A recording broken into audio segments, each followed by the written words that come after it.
Baik, seperti yang kita ketahui bersama bahwa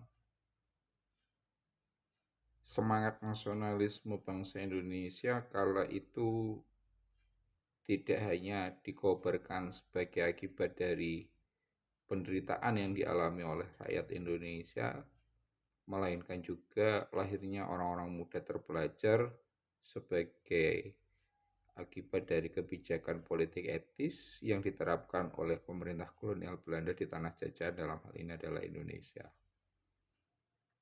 Di samping memang adanya inspirasi dari nasionalisme yang ada di negara-negara tetangga seperti Turki, Mesir, India, dan Filipina. Sebagai akibat daripada bangkitnya nasionalisme bangsa Indonesia kala itu, maka terjawablah sudah bahwa organisasi pergerakan nasional itu pada saat itu lahir. Tentu menjadi satu perbedaan bahwa pergerakan nasional ini lahir berbeda dengan perjuangan sebelum-sebelumnya yang terjadi sebelum tahun 1908. Di mana kalau kita bicara sebelum lahirnya pergerakan nasional, maka perjuangan kala itu adalah bersifat kedaerahan, di mana baik itu raja maupun bangsawan ini memimpin perlawanan. Perjuangan fisik pun juga tidak bisa dihindari, karena memang saat itu orang-orang terpelajar sebagai akibat daripada diterapkan kebijakan politik etis itu memang belum ada. Perlawanan pun juga sifatnya saat itu masih terpusat, baik itu di pedesaan maupun di pedalaman. Karena saat itu memang kota itu hanya menjadi pusat perniagaan, hanya dikuasai oleh Belanda serta dibangun benteng-benteng pertahanan. Nah, ini tentu menjadi warna berbeda ketika bangsa Indonesia 1908 kala itu mulai bangkit rasa nasionalisme. Nah, bangkitnya nasionalisme Indonesia di tahun 1908 itu ditandai dengan perjuangan yang bersifat nasional tentunya ya, sudah tidak bersifat kedaerahan. Perjuangan yang awalnya dipimpin oleh seorang raja atau bangsawan ini mulai lambat laun mulai dipimpin oleh golongan terpelajar. Ingat bahwa sebagai akibat dari politik etis, maka melahirkan orang-orang muda terpelajar. Perjuangan melalui organisasi pun juga mulai dilakukan. Dan pusat perjuangan ini tidak hanya terpusat di desa. Jadi pusat perjuangan itu justru di kota-kota yang dulunya dikuasai atau menjadi basis kekuatan Belanda, karena di kota didirikan yang namanya benteng untuk mempertahankan kekuasaan pemerintah kolonial Hindia Belanda pada saat itu.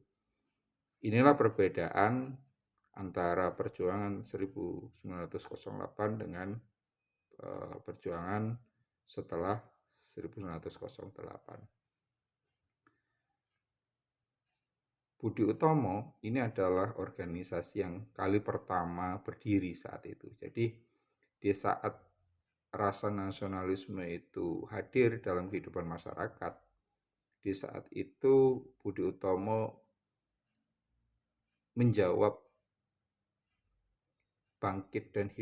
hidup dan bangkitnya nasionalisme rakyat kita kala itu.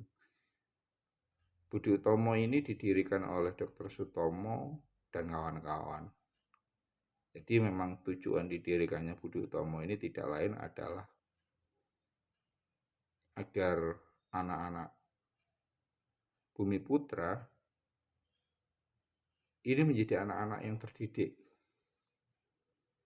Jadi bukan menjadi alasan mereka tidak bisa menjadi orang yang terdidik karena tidak ada dana. Jadi lahirnya Budi Utomo sebagai pergerakan nasional yang pertama ini memang bertujuan untuk menaikkan derajat rakyat Indonesia kala itu.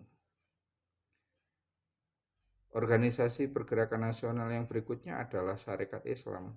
Nah, organisasi ini didirikan oleh Kiai Haji Samanhudi dengan nama awal Sarekat Dagang Islam.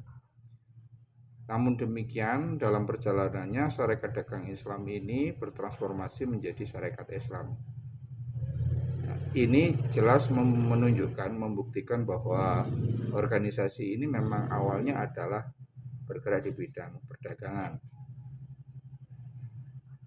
Tapi lambat laut mereka yang berada dalam organisasi ini menunjukkan jati dirinya, tujuan daripada organisasi ini didirikan. Namun demikian di dalam internal Sarekat Islam ini pecah menjadi dua, yaitu menjadi Sarekat Islam Merah dan Sarekat Islam Putih. Dan ini memang tidak bisa dihindari kala itu. Organisasi pergerakan nasional berikutnya adalah Indonesia Party. Jadi organisasi ini didirikan oleh 3 serangkai, Ki Hajar Dewantara, Cipta Mangunkusumo, dan Daus Dekker. Karya dan corak pergerakan daripada Indonesia Party ini adalah radikal. Jadi kalau kita mendengar istilah radikal, maka ini bentuk perjuangannya bukan kooperatif lagi, tapi non-kooperatif. Berikutnya adalah organisasi Islam. Kalau kita bicara organisasi Islam ini banyak sekali, mulai dari Muhammadiyah, Nahdlatul Ulama, dan Majelis Islam ala Indonesia. Nah, ini Partai Komunis, Indonesia Social Democratic Vereniging, yang saat itu berdiri di Semarang. Pendirinya adalah seorang Snevo dan Semaun. ISDV ini dengan basis massa yang begitu kuat akhirnya mengubah namanya menjadi Partai Komunis Indonesia pada tahun 1920. Berikutnya adalah Perhimpunan Indonesia. Organisasi ini didirikan tahun 27 di Bandung. Di organisasi ini didirikan oleh Iwakusuma Sumantri dan kawan-kawan. Ada juga Taman Siswa yang didirikan oleh Suwarti Suryaningrat. Ini